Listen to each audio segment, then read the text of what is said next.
Welcome to the second day of Innovate. We are here to present to you Cityworks PLL, new features and functionality. I'm very excited about this presentation.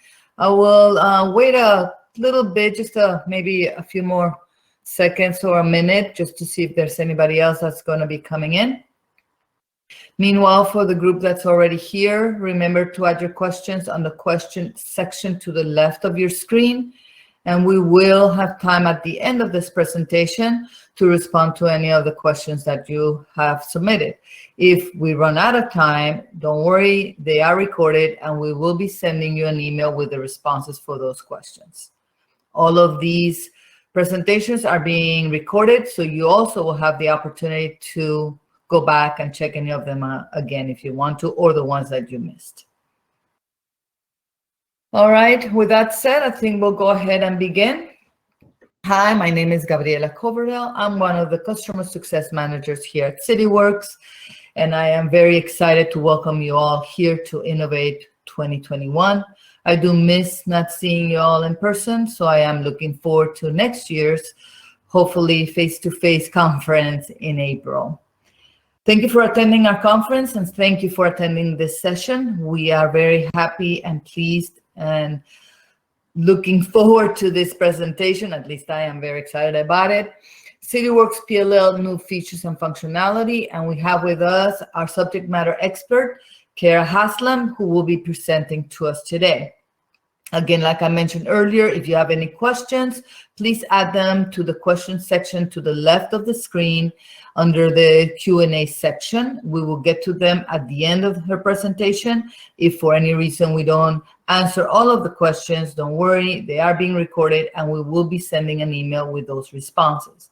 As you know, all of these are being recorded, and if you do want to go back, just go back to the main lobby. There's a section there for video sessions that you can go back and actually look at the videos from yesterday. With that said, I'm going to go ahead and pass it on to Kara unless there's any major questions out there. I don't see any. So Kara, the floor is yours. Thank you, Gabriela. Hey, welcome to my session this morning. I'm so glad and excited to be sharing all of our new features and functionality with you guys. We've had a lot of people working really hard on this new stuff, and we're really excited to actually get out there and show it to you guys. Now, before I begin, here's our safe harbor statement. I'm sure you guys are very familiar with this by now if you attended sessions yesterday at all, but I just want to get this up here and make sure that you guys are aware of our safe harbor statement and that this is new functionality that is intended for information purposes only and may not be incorporated into any contract. All right, so here's our agenda for the day, just to give you a quick look at what we're going to go over. First, we're going to talk about GIS and people records. Then we'll get into license management, in-app notifications, escrow payments. I'll cover some miscellaneous enhancements that are coming up, and then we'll take a look at the future of PLL. All right, first enhancement, auto-populating people records with GIS information. What this enhancement has done is that we are able to utilize information that is already stored in the GIS and automatically populate the people or contact information records with that information. We did this because we want to use information that we're already collecting and avoid duplicate entry to save time and clicks and energy. Just something to be aware of is that this is all configured in the new admin app. And once you get it configured, it's just going to run automatically. And let's take a look at what that looks like. So here we are on a case summary screen. And with the map open, I'm going to select an asset from the map. And then I'm going to use the address panel to add that asset to the case. Now, really quick here, you may have noticed that as soon as I added that asset to the case, the people and contact record information populated automatically. I didn't have to do anything. It's all entirely automated. Oops, too far. Okay, so that was the auto-populating people records with GIS information, and next we're going to talk about license management. So when you're working with licenses in Cityworks, we have a renewal process, and that process in Office was pretty simplistic. It would allow you to select a bunch of licenses in bulk by date and a couple of other filters, and then you would click a button and it would change all of their statuses to renewal and go through the renewal process. Well, that was something that we didn't have currently in Respond. And so when we went to add that functionality in Respond, we decided that we were going to make it not just do what it did in Office, but do more and do it better. And this is what it looks like. So our license management tool in Respond is going to, when you first open the panel, it's going to show you a list of all of the active licenses that are expiring by today. So right off the bat, you get a list of licenses. You can change the list based on status, so active, renewal, or expired. Whether you select that from that dropdown in the top left is going to change which licenses at which status you see. Over on the right, you'll notice we have this little date tool that we can set, okay, which expiration periods do we want to look at? Do we want them today, this week, things that are expiring this year, or a custom date range? You can select that really easily using that tool. And then, now that we have our licenses available, we can select those licenses and we can do things with it. Selecting the licenses from the list will open up the action menu as an option, which you can then change the status to renewal or expired, or you can send a notification. So by selecting send notification and then selecting from the dropdown a case notification that has been configured in admin, it's going to allow you to send that notification following the notification parameters to those cases that you selected. Another option we have is being able to select and add a fee to a case. So I've selected a couple cases here, and I'm going to add a fee. Now it's a really simple drop-down populated with all the fees in the system. You can then select one fee to add to the case, or you can select many at once. And then once you accept that you applied those fees, it's going to automatically apply all of those fees to any of the cases that you've selected. So that is our license management tool. It's pretty cool, I think. I'm really excited for people who are using Cityworks for licenses to be able to use it. The next one I'm going to talk about are in-app notifications. So these are different than our case and our task notifications, which are going to send out emails on certain events. These notifications are actually going to be visualized inside Cityworks, and they're updated dynamically. The idea is to be able to improve how you track and the process of a license or case overall, and just give the user more information. So in Respond, over on the main toolbar, you'll see that there's a new icon that I've had added to the toolbar. It's a little bell icon, and it's got a little badge that tells you how many notifications there are in the notification menu. You click on that icon, it's bringing up the notification menu, where you can then interact with your notifications. The notification interactions are, you're able to mark them as read, so you can say, okay, I've got this one, but I still want to keep it around. You can remove it entirely when you're done with that notification. You can select multiple or select one of those functionalities, or you can click on the notification itself and it's going to take you directly to the case that notification was sent for. Now, the way that these in-app notifications work was really dependent on your configuration. First of all, there's an on-off switch in admin that you have to go say, yes, I want to turn notifications on, and then people will start to accumulate notifications. There are 4 different ways that those notifications fire. First of all, if you upload an attachment to a case, a notification is going to be sent. If a payment is made on a fee to a case, notification. If all fees are paid on a case, and if there's an @mention notification in a comment for a user. Now you may be wondering, who exactly is going to be getting these notifications? Well, first of all, if you are the person who is doing the action that fires the notification, you are not going to receive a notification for that action that you just took. If I just uploaded an attachment to a case, I'm not going to get a notification for that. Makes sense. The other ways, so who is getting the notifications? One, if you go to a case, there's a new icon in the upper right that looks like a little eye. And if you click on that eye, it's going to enable you to receive notifications for that case singly. Second, if you are the main case level assigned to person, you will get notifications for the case. And so between all of those configurations, we're hopeful that it will be useful for people to be able to see and get that information in a dynamic fashion. The next enhancement I'm going to discuss kind of in depth are our escrow payments. So the way the escrow payments work is it allows an organization to take a payment by a contractor, and then that lump sum payment can then be used to pay multiple cases, or it can be used over a period of time. So our escrow payment screen in Respond, where you make the actual escrow payment and log it, it's a pretty simple screen. It's going to show you which escrow payments have already been made, and it's going to have an Add New Record button that you can then click to bring up a payment modal. When you fill out the information in this payment modal, telling it who the contractor is and also the regular payment details such as amount and tender, you make that payment, it's going to add it to the list, and it is now available to be used in the system. And then how do we use that escrow payment? Well, just like any other payment, and the make payment modal in Respond, on the far right, you can now see a new area that says apply escrow payment.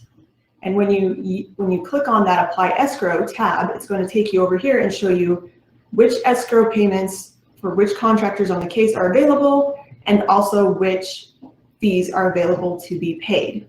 Now, one thing to note about escrow fee payments is you have to configure the fees that you want to be able to be paid by an escrow payment. It's not just going to be every single fee in the system right off the bat. You actually have to go say, yes, I want these ones to be available.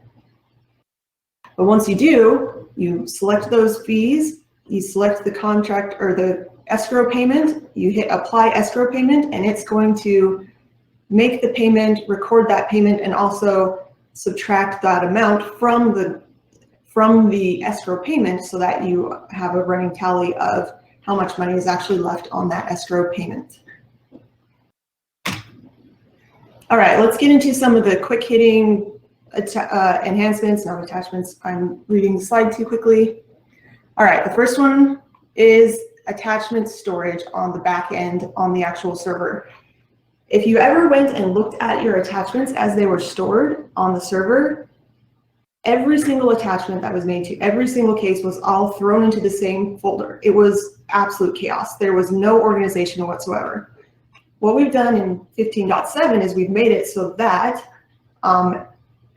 every case has its own folder, and that folder is labeled with the unique identifier of that case, the CA object ID in the database, so that it can be distinguished from every other folder and every other case. And all attachments on that case will be put into that folder. There are also subfolders inside of the case folder for tasks and for payments, so that attachments that are uploaded to individual tasks or made with individual payments are going to be organized into their own folders inside the case level folder. Next, we've really improved the user interface of the task manager in Respond. We spent a lot of time streamlining it and improving the functionality within it. A couple things I want to note from this on the screenshot is you can see we've included that date tool that we used in the license manager. You'll probably start to see this pop up in more areas of the software as we move forward, but it's a really easy tool to use, and it's perfect fit for task manager. Task Manager is also going to default to today as the date range when you initially load it up, as opposed to I think it was 10 days, maybe 14 days that it was defaulted to before it. Hope that'll make it a little bit more useful for people using it to track all their inspections. And we also have an indicator for the details and items for individual tasks. So what I'm talking about here is on the task level, there's details, comments, corrections, time accounting, related documents, all of that good stuff. Before, if there was something inside of that, such as attachments or corrections, you didn't know it was there unless you actually clicked on it and went and looked and investigated whether you actually had some information stored in there. Now we have this little indicator that's going to tell me up front, oh, I've got corrections, or oh, I've got attachments. And I don't actually have to open up every one of those things just to find out if there's something there. I already know if there's something there, and then that makes it easier to look at it when I'm looking for that information. Last but not least, certainly not least, and this one doesn't really lend itself well to screenshots or videos, but we've closed all the functional gaps from Respondent Office. And this is something we've been working on for a very long time, and I'm really happy to be able to say that we are actually done with it now. All right, finally, looking at the future of PLL. So our roadmap, as it stands right now, we're spending a lot of effort on admin, PLL admin, and getting all of that good configuration functionality into the new admin app. We're looking at adding field validation for cases. So if you had a chance to hear one of Nora's presentations talking about field validations, we're aiming for the same for cases. New custom fields are coming. We're still working on inspection scheduling. We're looking to enhance the workflow, user interface, and user experience to make it more intuitive, easy to use, and more upfront information. And we're also looking to automatically expire cases that have passed their expiration date. And we've got a lot more things also in the pipeline that we're working on. So I definitely think there's a lot to look forward to coming for PLL. All right, that's the end of the presentations. I know I kind of went through that quickly. So I'm opening it up for questions if you guys have any. All right, Kara, thank you so much. That was awesome. I hope everybody enjoyed it. And I do have some questions for you. Great. Here is the first one. So does that mean reports work in Respond now?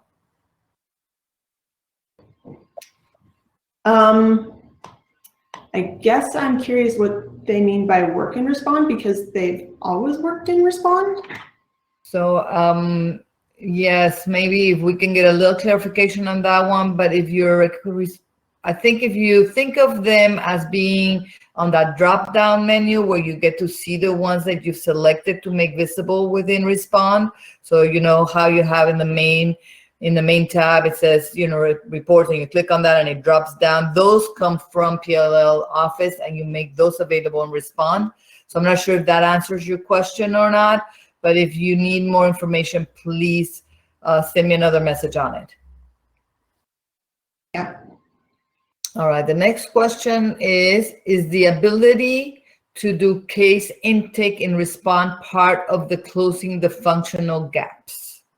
Yes, and I believe that was actually released in like 3.0 version. Don't quote me on the version, but it's already out there and available. Okay, and next question. Are there any plans to make the company name in people roles searchable and a returnable field in PLL? This seems to be the only field that's not, for some strange reason. I'm pretty sure that you can do that in Query and Dashboard already. I think. I'll double check on that and make sure. Okay, and then we can let her know? Mm-hmm. Okay. All right, the next question is, does the old structure for attachment management get updated when updating from an older version of PLL?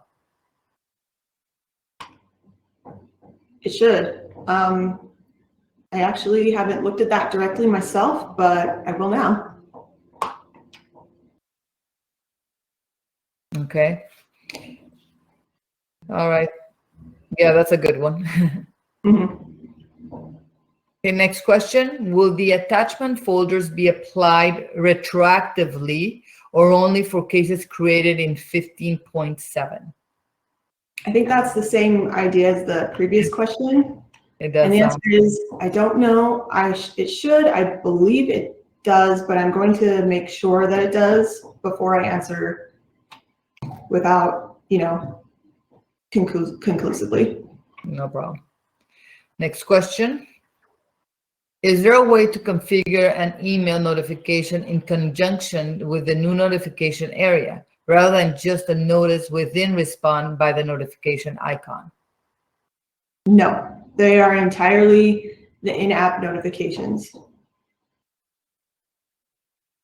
Okay. Okay, next question. I can't thank you enough for reconfiguring the way receipts are saved. Thank you.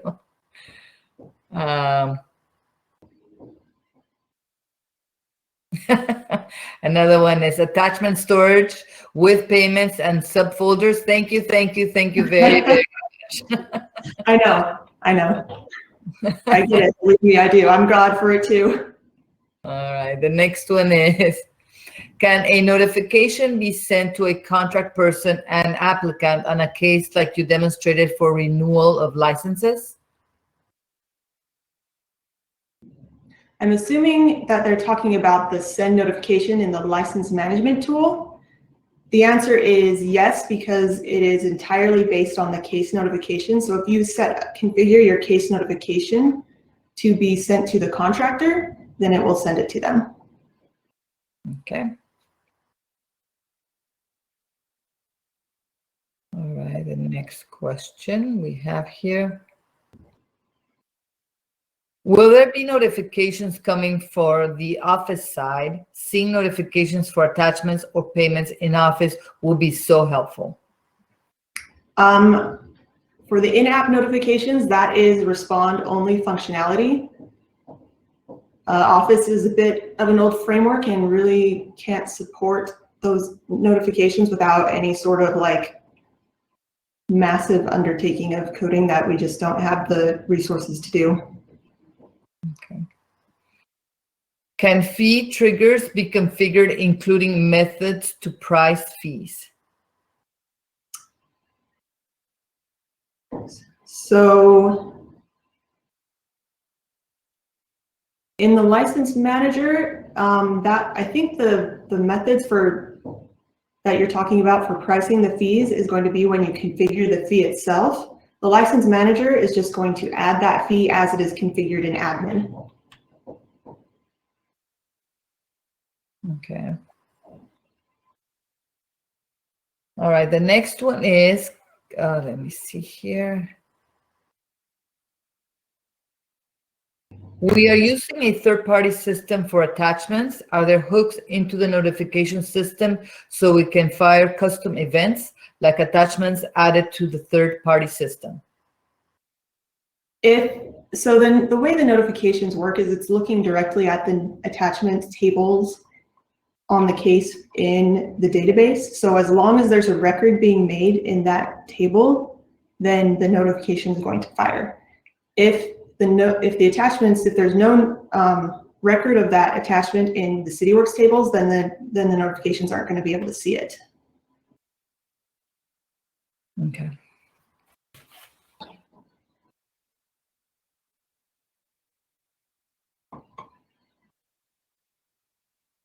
Notifications. Can some types of notifications be suppressed, i.e. maybe we want notifications but not for document added? Not at the moment, no, but it is something we are looking to do in the future. Okay. All right. Is a license case worked in the same way as a property violation case? I guess that would depend on how your property violation cases work. It might. That might be something we want to meet and talk about, so I get a better idea of what that means for you. Okay. We can set something up with her at another time. That would be perfect. Please do. What about notification options related to tasks within a case? Right now, our notifications are limited to those 4 triggers that I mentioned. in the presentation, again, this was kind of just our MVP one of this is what we wanted to do right at the beginning, but we are looking to expand the functionality in the future. Okay. Does your product allow actually managing licenses? Where are the documents that support a contractor, company, trade license professionals, liability insurance, surety bond, expiration limits, roles of authorized agents, changes to subcontractors, and trade licenses associated with contractor company? Do you have any management functions other than looking at dates? Yes, we do. That is a pretty complicated question, and I'd like to get into our contractor functionality with you at some later date. But the answer is yes, we have more than what I just showed. Okay, and please keep in mind that Kara has her contact information on the screen. So for those questions that have come up, please make sure you annotate her email. Make sure you get mine as well, even though it's not up on the screen. You can contact either one of us. We'll make sure that we get a meeting with Kara to answer all these questions a little bit more in depth. My email is my first name _ my last name @trimble.com. So exactly how Kara has hers, you can see my name on the screen. So Gabriela _ Coverdale @trimble.com. Okay, let me see what we have next. What happens if that parcel info is a previous owner or that info needs updating? Can it be updated manually but not change the GIS data? Yes, if you update the information on the case directly, it's not going to push that information back to the GIS. Okay. Next question. License management add fees. If a fee fails to add, is the particular failure logged? I saw a demo where the system reports number of successes and number of fails, if any. Yeah, that's where it logs it. It'll tell you if it fails to add. I have yet to see it fail to add a fee to a case. So if you do happen to see that, please let me know. Okay. Next one. So for the auto population, I'm sorry, sorry about that. So for the auto populating of people, does that mean that you can link to the map and attach people in Respond versus only being able to link in Office?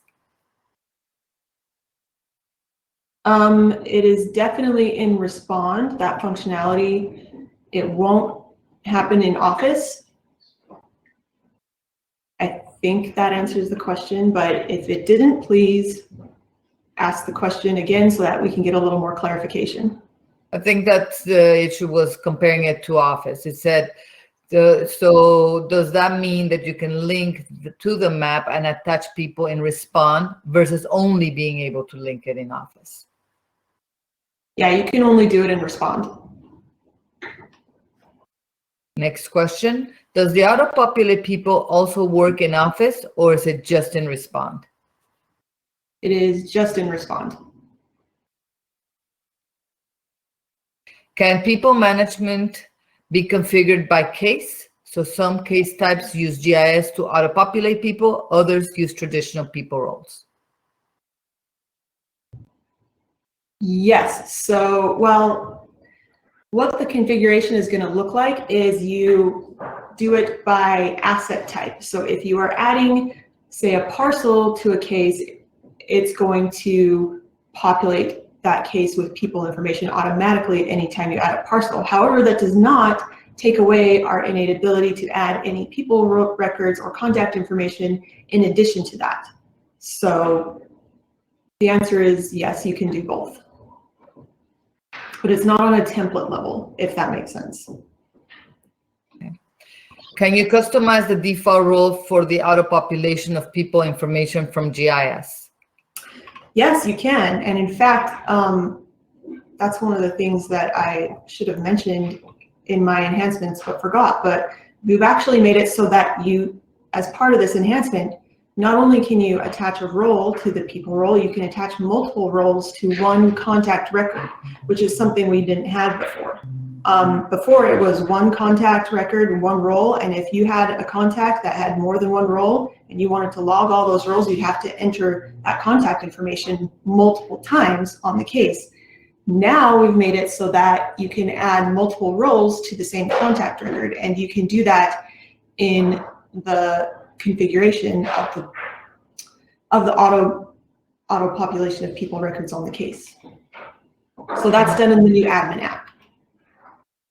And here is the last question that we are going to be able to answer at this time.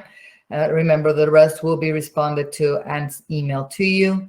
And for anybody that had any questions that were not answered to your satisfaction, please do not hesitate to reach out and contact us. Here's our last question that we can answer at this point. What is a typical use case for populating people with a case? Are those specific case types? The typical use case is that people who have information in their GIS, they've already got that information there, and they want to use that information without having to manually enter that information by hand. So that's kind of the typical use case. Thank you so much, everyone, for attending this session. I hope that this was helpful and useful. Please contact us with any additional questions and enjoy the rest of Innovate. Thanks again, and looking forward to seeing you soon. Bye-bye. Thanks. Bye-bye.